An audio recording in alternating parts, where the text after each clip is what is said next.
And starting at the quarterback position, who am I higher on this week? We already mentioned Jared Goff, so we will see how this one ultimately pans out after the fact. But just to reiterate those stats for anyone just joining us now, we have 293.8 yards, 2 touchdowns, and 20.2 points per game in games that have over-unders of 50-plus points for Jared Goff. So I do think he's a top 10 quarterback play this week. I'm 6 spots higher on the ECR than him. I do think he's well worth a stream. If you're a little bit needy at the quarterback position, let us know who you're weighing, who you're considering. But I do think Goff is in a great spot tonight.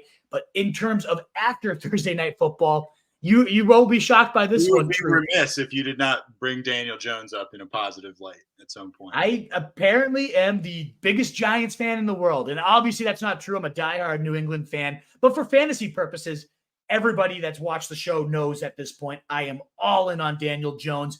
Nobody is more rostered on my best ball teams. Over 40% of my teams, well over $1,000 invested in Daniel Jones specifically at this point.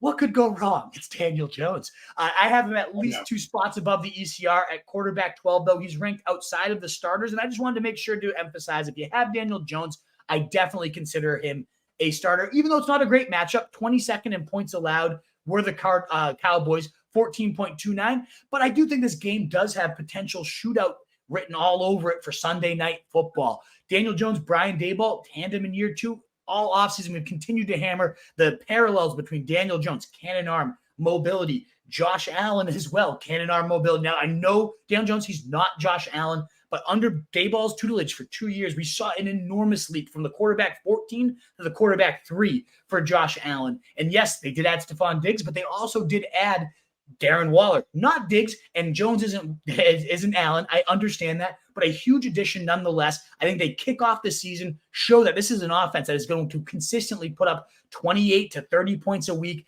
and they just have a shootout here on Sunday Night Football. He was, Daniel Jones, the quarterback 6 over the second half of last year, and again, that was before Waller, Hyatt, Paris Campbell, all these new additions. I think he picks up where he left off. We got the mobility point as well to raise the floor. I'm starting Daniel Jones wherever I have him. I think he has a big week 1 and continues a 6 season from there. The guy we have been in agreement on the entire offseason is Deshaun Watson, and he falls into your lower category. For somehow, I mean, the experts have this guy up at QB 13, right on the fringe of starting. You drop him all the way down to quarterback 22. Some of the higher, lower Hail Marys, they aren't as significant. We're talking about a spot or 2 difference, like the Jones one we mentioned, because it really did affect potential starting, not starting. But this is a marked disagreement between you and me, for that matter, and just about everybody else. Yeah, I want nothing to do with Watson this year, and that starts off in week 1, as you mentioned, 9 spots below the ECR. He's ranked ahead of Daniel Jones, who I was just raving about, and I can't understand it at all. Bengals are a bottom 4 matchup last year. Their secondary, they did lose a safety, but ultimately they only allowed 13.5 points per game. And I should preface this saying, like, last year's stats, we can't hang on to too much. Defenses change, players leave, coaches come in that either tune it up or that big regression there. So you want to learn in the first couple of weeks what these defensive matchups are. But the Bengals defense on paper looks relatively the same despite that safety departure. Training camp reports, though, where everybody's in the best shape of their career, everybody's glowing, and everyone looks great. Deshaun Watson wasn't looking good. The beat writers from every side, whether it was the Eagles from the joint practices, whether it was the Cleveland guys in-house themselves, all talking that he didn't look great. And when you watch the preseason tape, he was skittish. He had that one bomb to Amari Cooper that made his stat look okay in that game he saw extended action. But the rest of those throws were all over the place. He looked uncomfortable in the pocket, just like we saw last year when he was the quarterback 30, quarterback 13, quarterback 21, quarterback 22, and then quarterback 8 in his starts. Truly one real legitimate top 12 quarterback week there, and he's ranked ahead of Daniel Jones. He's a fringe starter. There's no way I'm starting him in a tough matchup. I want nothing to do with him this year, and that begins with week 1. Maybe he'll prove me wrong. He was great in the past, but it's been 3 years now since I've seen that. I want nothing to do with him. Agree completely. And before we get into your Hail Mary to round out quarterbacks, I do want to just point out, because I'm looking at the questions that are coming in. We appreciate the questions. Keep them coming. People are asking for suggestions. We're going to get to all of you. We don't have a ton more content, maybe 10 minutes or so. And then we're going to spend the last hour if we need to, just talking about your questions and, doing some sit starts of our own if we run out of questions. But we'll get to all of you, I promise. So hang in there and hope we'll probably be starting the mailbag in 10, 15 minutes. Absolutely. Sam Howell, that's your Hail Mary, right? 22% rostered. Yeah, I'm all in on Sam Howell this year. I think he's going to be one of the big rushes at the waiver wire this year. So get ahead of it. Go pick him up because Arizona, we've already said it a million times on this show, is a dumpster fire in every single aspect. And that includes their secondary, the fourth worst graded by Pro Football Focus entering this season.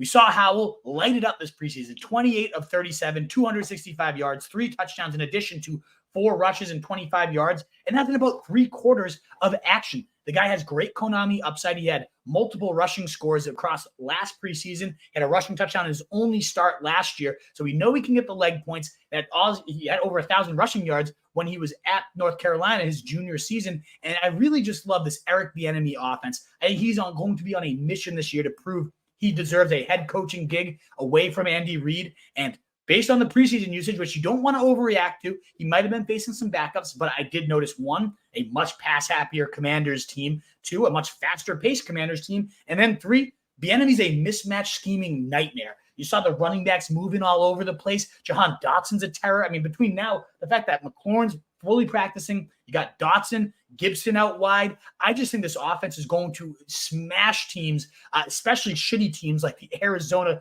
Cardinals. I think they're going to really be able to put up their points. And I think it starts this week. And if you're desperate for a quarterback play, he's my quarterback 16, 6 spots above the ECR, ahead of Deshaun Watson, that's for sure. And if you really needed one other toss-out, maybe the 2-quarterback league, and you missed out on Howell, I'm going to throw Baker Mayfield out there. The Vikings are atrocious. A bottom 5 secondary last year with no real additions, just everybody getting older. So I think they're going to continue to suck. They let up the second most pass yards in the league at 279 last year.